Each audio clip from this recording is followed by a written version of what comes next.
আমাকে ক্ষমা করে দেন, আমি কোনো অন্যায় কিছু করি না, আপনি আমাদের ব্যাপারটা ভাবেন।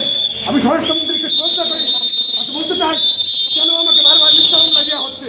বৈষম্য বিরোধী ছাত্র আন্দোলনে ছাত্র জনতার উপর হামলার ঘটনায় রামপুরা থানায় দায়ের করা একটি মামলায় পুলিশ কনস্টেবল শোয়াবুর রহমানকে গ্রেফতার দেখানোর আদেশ দিয়েছেন আদালত। মঙ্গলবার তদন্তকারী কর্মকর্তা মোহাম্মদ গোলাম উদ্দিন মাহমুদের আবেদনের প্রেক্ষিতে এই আদেশ দেন ঢাকা মেট্রোপলিটন ম্যাজিস্ট্রেট আলবিরন ইমিরের আদালত। এর আগে গত ১৬ মার্চ তাকে এ মামলায় আটক দেখানোর আবেদন করেন তিনি। আমাকে ক্ষমা করে দেন, আমি কোনো অন্যায় কিছু করি না, আপনি আমাদের বিষয়টি নিশ্চিত করেছেন ঢাকা প্রসিকিউশন বিভাগের উপপুলিশ কমিশনার মিয়া মোহাম্মদ আশিস বিন হাসান।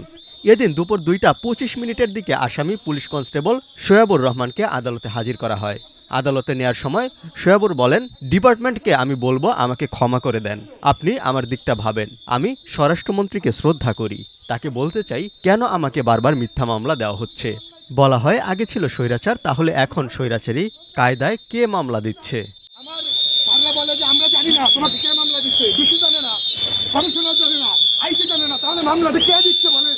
গ্রেপ্তার দেখানোর আবেদন সূত্রে জানা যায় ২০২৪ সালের ১৯ জুলাই ১টা ৪০ দিকে বৈষম্য বিরোধী ছাত্র আন্দোলনের ব্যানারে ছাত্র জনতা বাংলাদেশ টেলিভিশন ভবনের পাশে বাইতুল আতিক জামে মসজিদের প্রবেশগলির সামনে কোটা বিরোধী স্লোগান দিতে থাকেন।